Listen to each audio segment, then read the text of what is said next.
स्वागत है बच्चों आपका अपने YouTube channel Eklavya study point में। मेरा नाम है सत्येंद्र प्रताप और आज हम इस वीडियो में देखेंगे क्लास 12 हिस्ट्री चैप्टर नंबर 10 और उसका लास्ट पार्ट यानी कि पार्ट 4।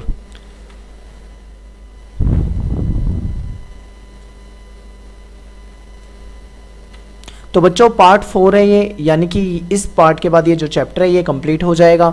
और 3 पार्ट में मैंने आपको इस चैप्टर की सारी बेसिक बातें बताई थी। जो थोड़ा बहुत बचा हुआ है वो यहाँ से कवर हो जाएगा। तो देखते हैं बच्चों, यहाँ पे ये आपकी बुक में हेडिंग थी ऋण के स्रोत। ये जो ऋण थे इसके स्रोत सूख गए। स्रोत, ऋण का स्रोत क्या था, यानी कि मतलब ये जो ऋण मतलब है कर्ज। कर्ज का स्रोत क्या था? स्रोत का मतलब है कहाँ से कर्जा मिलता था। कर्ज मिलता था साहूकारों से, जिनको ऋणदाता भी कहा जाता था। साहूकारों, इन्हीं से कर्ज मिल लेते थे ना। किसान लोग, रैयत लोग जो थे वो इन्हीं से कर्ज लेते थे। और अब कहने कि ऋण का स्रोत सूख गया। क्यों सूख गया इसको देखते हैं। हमने लास्ट वीडियो में, अगर आपको याद हो, कल जो हमने 3rd पार्ट वाला वीडियो पढ़ा था उसमें मैंने आपको बताया था कि किस तरीके से कपास में तेजी आई थी। अमेरिका में 1861 के आसपास जो गृह युद्ध चला था, गृह युद्ध चलने के बाद, जब गृह युद्ध से पहले 3/4 जो कपास होती थी वो ब्रिटेन अमेरिका से खरीदता था।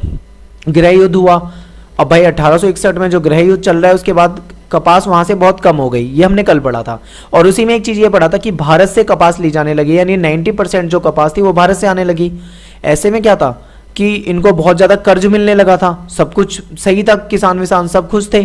तो ये सारी बातें हमने पढ़ी थी। लेकिन अब ऐसा क्या हो गया, जो किसान इतने दुखी हो गए या ऋणदाता उनसे नाराज हो गए, क्या समस्या है इसको जानते हैं। कि अमेरिकी गृह युद्ध के दौरान भारत कपास के उत्पादन में बाजार पर कब्जा करने के सपने देखने लगा।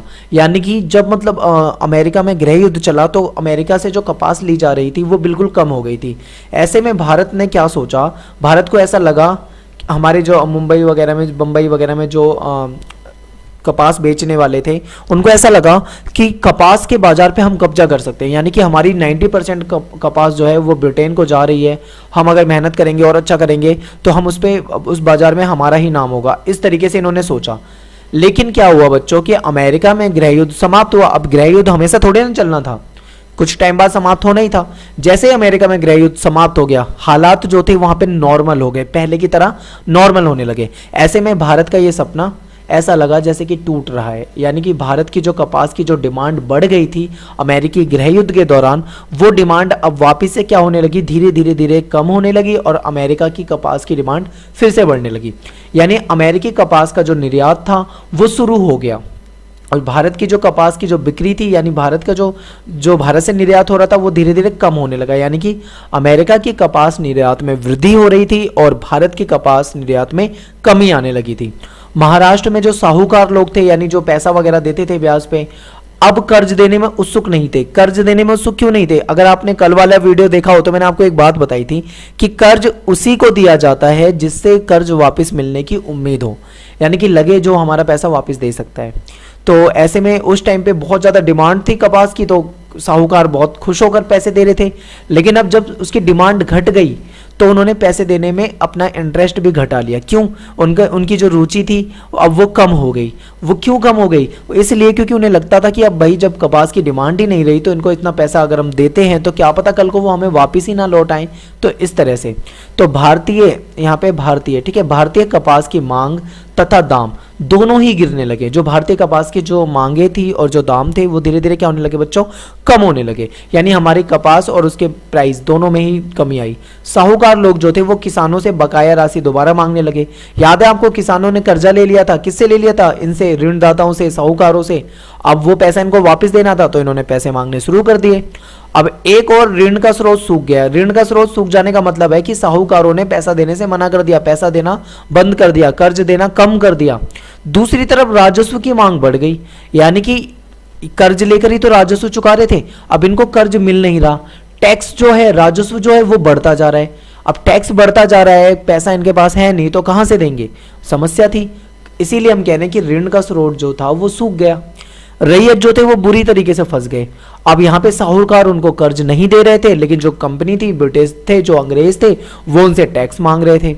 अब ऐसे में भाई दोनों तरफ से ये अपने आप को फंसा हुआ महसूस कर रहे थे कि इधर इनको साहूकार पैसा नहीं दे रहे, उधर वो अपना कर्ज कैसे चुकाएं, और जो डिमांड है बाजार में कपास की वो वैसे ही कम होती जा रही है, कपास का निर्यात जो है वो वैसे ही कम होता जा रहा है, पैसा जो है वो वैसे ही कम होता जा रहा है। समस्या में थे ये किसान। अब देखते हैं बच्चों आगे क्या हुआ। फिर इन्होंने ऐसा महसूस किया, अन्याय का अनुभव, यानी किसानों को, रैयतों को ऐसा महसूस हुआ कि उनके साथ अन्याय हो रहा है। अन्याय कैसे हो रहा है ये समझो बच्चों, ये समझने वाला था कि ऋणदाताओं ने जब कर्ज देने से मना किया तो रैयतों को बहुत गुस्सा आया, यानी जो किसान थे उनको बहुत ज्यादा गुस्सा आया। ठीक है, और वो इसलिए परेशान नहीं थे कि वो कर्ज में डूब रहे थे, बल्कि वो जो दुखी थे, दुख का जो कारण था वो ये था कि जो ऋणदाता हैं वो संवेदनहीन हो चुके हैं। यानी कि मतलब उनके मन में कोई संवेदना ही नहीं है, कोई दुख दर्द एहसास, मतलब कुछ उनको फील ही नहीं हो रहा कि किसान कितनी ज्यादा तकलीफ में है, और ऋणदाता जो है वो बिल्कुल भी उनकी मदद करने को तैयार नहीं है। ऐसे में मतलब उनको ये महसूस हो रहा था कि ऋणदाता जो है वो संवेदनहीन हो चुके हैं, तो किसानों की सहायता नहीं कर रहे हैं। उनको ऐसा लग रहा था कि जो ऋणदाता हैं वो संवेदनहीन हो चुके हैं और किसानों की, यानी कि हमारी जो है मदद नहीं कर रहे हैं। एक सामान्य मानक, एक जो मतलब सामान्य मानक था, यानी एक जो स्टैंडर्ड तय कर रखा था, वो स्टैंडर्ड ये तय कर रखा था कि अगर कोई कर्ज लेता है उसका जो मूलधन होता है, मूलधन यानी कि वो राशि जो हमने कर्ज पे ली है, मान लो किसी व्यक्ति ने 500 रुपये कर्ज पे लिए हैं किसी से, तो वो 500 रुपये उसका मूलधन होगा। उसके बाद अगर वो हर महीने 10 रुपये 10 रुपये 10 रुपये करके चुका रहा है तो वो उसका क्या हो जाएगा, इंटरेस्ट हो जाएगा, यानी ब्याज हो जाएगा। तो इस तरीके से एक नियम बनाया गया था कि कभी भी मूलधन से ज्यादा ब्याज नहीं लिया जाएगा। यानी आपको पता है ना, ब्याज 2 साल 3 साल तक दिया जाता है। अगर सारे ब्याज को जोड़ दें, मान लो किसी ने 500 रुपए लिए और 600 रुपए का ब्याज दे दिया, यानी लिए 500 रुपए थे और ब्याज वो 600 रुपए चुका चुका है, यानी कि वो मूलधन से ज्यादा तो ब्याज के रूप में चुका चुका है। तो ये चीज गलत थी, यानी कि ये चीज मान्य नहीं थी। यानी एक सामान्य मानक ये तय किया गया था कि ब्याज जो है वो कभी भी मूलधन से ज्यादा नहीं लिया जा सकता, कभी भी नहीं लिया जा सकता। लेकिन एक मामला सामने आया, ये एक बहुत ही संवेदनहीन मामला कह सकते हो आप। मामला ये सामने आया कि किसी ने 100 रुपए मूलधन पर लिए थे, यानी 100 रुपए उधार लिए थे और ब्याज पे उसने 2000 से भी अधिक चुका दिया, यानी 100 रुपए के लेने के बाद 2000 से ज्यादा उसने ब्याज चुकाया। अभी हमने ऊपर पढ़ा कि मूलधन से ज्यादा ब्याज नहीं दिया जा सकता, लेकिन यहां तो ऐसा हो रहा है, 100 रुपए की राशि पर 200 रुपए का, 2000 रुपए का ब्याज चुका दिया। ये कितनी बड़ी बात है, सोचो। यानी कि कहीं ना कहीं 20 गुना तो उसने मतलब जो मतलब उसका प्रिंसिपल था, जो उसका मूलधन था, उससे 20 गुना ज्यादा रकम चुका दी है, जो कि मानकों के खिलाफ था और ये चीज गलत थी। तो किसान जो थे वो ऋणदाताओं को कुटिल और धोखेबाज समझने लगे। किसान ये समझने लगे जो ऋणदाता हैं, यानी जो कर्ज देने वाले हैं, वो कुटिल हैं, यानी बेकार हैं, धोखेबाज हैं, चीटर हैं और वो उनके साथ गलत कर रहे हैं। 1859 यानी 1859 की बात है। यहाँ पे अंग्रेजों ने एक परिसीमन कानून बनाया। ये परिसीमन कानून क्यों बनाया था ये समझने वाली बात है बच्चों, इंपॉर्टेंट है।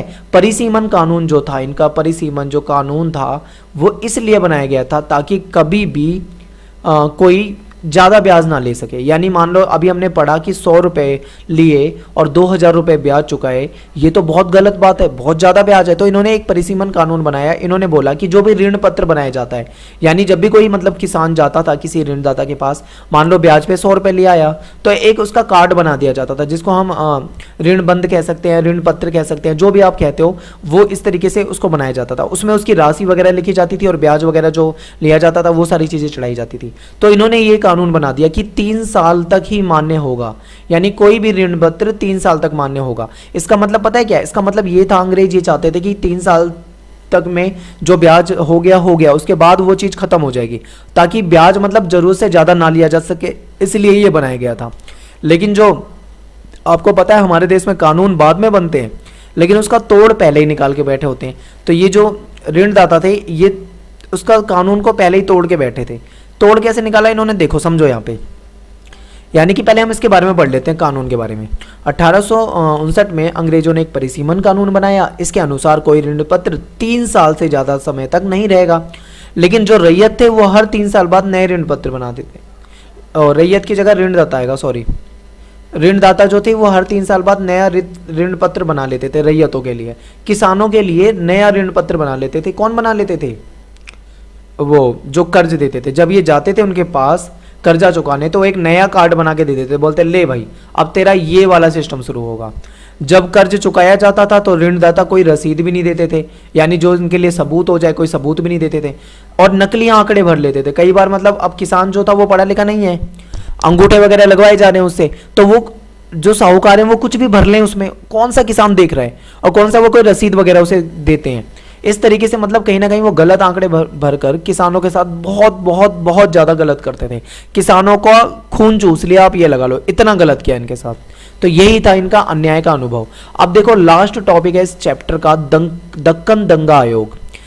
जब विद्रोह दक्कन में फैल गया, यानी जो विद्रोह था वो दक्कन में फैला, तो भारत सरकार ने दबाव बनाया किस पे, जो बंबई की सरकार थी, यानी बंबई की सरकार पे, बंबई की सरकार इनकी जांच करने को तैयार नहीं थी, लेकिन जो केंद्र यानी जो अंग्रेज थे उन्होंने क्या करा, बंबई की सरकार पे दबाव बनाया कि एक आयोग बनाओ और बताओ क्या सीन है, ये पूरी घटना क्या है। तो ये आयोग बनाया गया। इसी आयोग को हम क्या बोलते हैं, दक्कन दंगा आयोग बोलते हैं। आयोग ने रिपोर्ट 1878 में ब्रिटिश पार्लियामेंट में, यानी कि इनकी जो आयोग की जो रिपोर्ट थी वो 1818 में ब्रिटिश पार्लियामेंट यानी जो ब्रिटिश की जो संसद थी उस संसद में भी ये रिपोर्ट पेश की गई, इस पे चर्चा हुई, बहसबाजी हुई। आयोग ने दंगा पीड़ितों की जांच कराई, जो जो पीड़ित थे उन सब की जांच कराई गई। रैयत जो किसान लोग थे, साहूकार लोग थे, चश्मदीद जो गवाह थे, उन सब के बयान लिए गए, बयान दर्ज किए गए। राजस्व की दरों को देखा गया, आंका गया, कीमतों को देखा गया, ब्याज के आंकड़े जो राजस्व वगैरह लिया जाता था उनको देखा गया, और ये जो ब्याज वगैरह जो भी था, इन सारी चीजों पर बहुत गहराई से अध्ययन किया गया कि मतलब ऐसा हुआ क्यों, ये जो दंगा वगैरह था इसके पीछे मेन रीजन क्या है, वो सारी चीजें देखी गई। और दक्कन दंगा आयोग इसलिए बनाया गया था कि राजस्व की मांग का स्तर विद्रोह का कारण था। मतलब इसलिए बनाया गया था कि वो चेक करेगा कि राजस्व की मांग का जो स्तर है क्या ये विद्रोह का कारण था।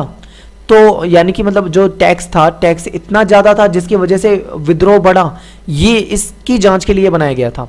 रिपोर्ट में कहा गया कि सरकारी राजस्व, यानी जो सरकारी राजस्व था वो गुस्से की वजह नहीं था, यानी कि जो टैक्स था, टैक्स कारण नहीं था दंगे का और उन लोगों के गुस्से का। उन्होंने बोला कि ये जो मतलब जो गुस्से का कारण है ना, ये जो किसानों में जो गुस्सा है और किसान जो ये दंगा कर रहे हैं, इसके पीछे जो कारण है वो कारण है साहूकार और ऋणदाता। यानी इन्होंने गलत करा है। इन्होंने क्या करा, किसानों को कर्ज पे पैसा दिया और उनसे इतना ब्याज लिया कि किसान की तो कमर ही तोड़ के रख दी। इन्होंने किसान को तो मजबूर कर दिया, परेशान कर दिया। यानी उन्होंने अपने आप को तो बचा लिया। अंग्रेज मानने को तैयार नहीं थे कि हमारे टैक्स की वजह से लोग परेशान हो रहे हैं, बल्कि वो ये मानने को तैयार थे कि इन साहूकारों की वजह से हो रहा है ये सब। अंग्रेज ये मानने को तैयार नहीं थे कि जो हुआ वो उनकी वजह से हुआ। उन्होंने सीधा सीधा सारे दोष किस पे लगा दिए, इन साहूकारों पे और ऋणदाताओं पे। और जाहिर सी अगर हम एक बात देखें ना, तो अंग्रेजों के टैक्स की वजह से किसानों में उतना गुस्सा नहीं था जितना गुस्सा उनके मन में उसके ऋणदाताओं के खिलाफ था। तो यहां से दोस्तों हमारा जो पार्ट 3 था ये हमारा खत्म हो चुका, सॉरी पार्ट 4 जो था वो खत्म हो चुका है, और यहीं से जो हमारा चैप्टर है वो भी कंप्लीट हो गया है। ठीक है बच्चों, तो वीडियो पसंद आए लाइक करें, कमेंट करें और शेयर करें। और यहां से हमारे चैप्टर नंबर 1 से चैप्टर नंबर 10 कंप्लीट हो चुके हैं। और अब मैं आपको ये बताना चाहता हूं कि बहुत सारे बच्चे हैं जो बिल्कुल बेवकूफ़ी भरा क्वेश्चन कहते हैं। वो ये कहते हैं कि भाई इंपॉर्टेंट क्वेश्चन बताओ।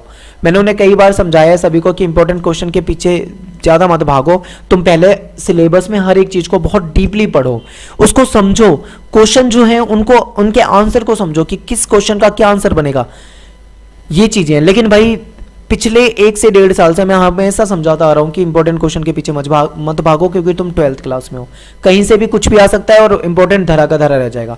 मान लो मैंने 10 क्वेश्चन बताए, मैंने बोल दिया इंपॉर्टेंट है, आपने वो 10 क्वेश्चन तैयार कर लिए, पेपर में उसमें से सिर्फ 2 क्वेश्चन आए, बाकी 8 क्वेश्चन वो आ गए जो मैंने नहीं बताया था, तो क्या हो जाएगा? आप तो मुझे कहोगे कि आपने ये बताया था, ये नहीं आया। इंपॉर्टेंट भाई कोई पेपर मेरे पिताजी थोड़ी ना बनाते, पेपर जो मुझे पता होगा मैं उनसे पूछ के आ जाऊंगा ये इंपॉर्टेंट है। पेपर तो एग्जामिनर बना रहा है, एग्जामिनर का जो मन करेगा भाई वो डालेगा वो इंपॉर्टेंट क्वेश्चन में। लेकिन फिर भी समझ नहीं आएगी बच्चों को। जो 10% बच्चे हैं वो इस बात को समझते हैं, लेकिन जो 90% बेवकूफ हैं वो इस बात को नहीं समझते हैं।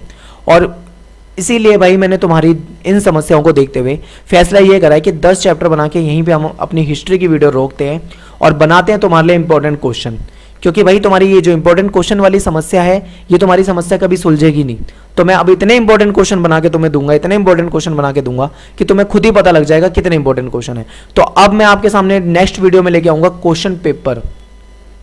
क्वेश्चन पेपर जो प्रीवियस ईयर के क्वेश्चन पेपर हैं, कम से कम 5 क्वेश्चन पेपर सॉल्व करेंगे। जब 5 क्वेश्चन पेपर सॉल्व हो जाएंगे उसके बाद हम कंटिन्यू करेंगे अपना चैप्टर नंबर 11 12 जो भी आगे के हैं, ठीक है। और इन 5 क्वेश्चन पेपर को बहुत ध्यान से देखना और वहां पे समझने का प्रयास करना कि कैसे क्वेश्चन पेपर में आते हैं और कैसे कौन से क्वेश्चन हैं जो पेपर में रिपीट होते हैं। वहां से हमें पता लगेगा इंपॉर्टेंट क्वेश्चन हमारे लिए क्या है, ठीक है। कहने का मतलब मेरा ये है कि पूरी बुक पढ़ो, हर एक क्वेश्चन पढ़ो, वही कहीं से भी कुछ भी आ जाए तुम्हारे लिए सब इंपॉर्टेंट है। लेकिन अगर तुम्हें मेरी ये बात समझ में नहीं आई, तुम्हें सिर्फ और सिर्फ इंपॉर्टेंट क्वेश्चन ही पढ़ने हैं, तो भाई तुम्हारे लिए मैं ला रहा हूँ इंपॉर्टेंट क्वेश्चन, पढ़ो, देखते हैं भाई कितने फंसते हैं उसमें से पेपर में। और एक और बात बताना चाह रहा था कि जो मैंने 9 वीडियो बनाई है एपिसोड, 9 एपिसोड की वीडियो बनाई है, मैं आपको डिस्क्रिप्शन में लिंक दूंगा। वो मोस्ट इंपॉर्टेंट क्वेश्चन है और पिछले साल बनाए थे और उनमें से कुछ क्वेश्चन पेपर में आए भी हुए थे, तो उन्हें देखो।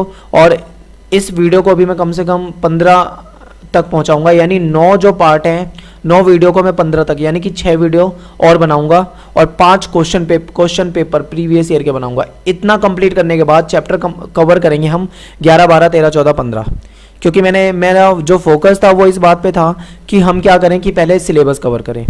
लेकिन मैंने कमेंट को बहुत ध्यान से पढ़ा और बहुत सारे कमेंट को, और व्हाट्सएप पे भी ये बातें देख देख कर मुझे इरिटेशन हुआ, तो मैंने सोचा कि भाई अब चैप्टर रोक के पहले यही कराते हैं, क्योंकि समझ में किसी को आएगा नहीं, कितना भी हम समझाएं किसी को समझ में नहीं आएगा। जय हिंद, जय भारत।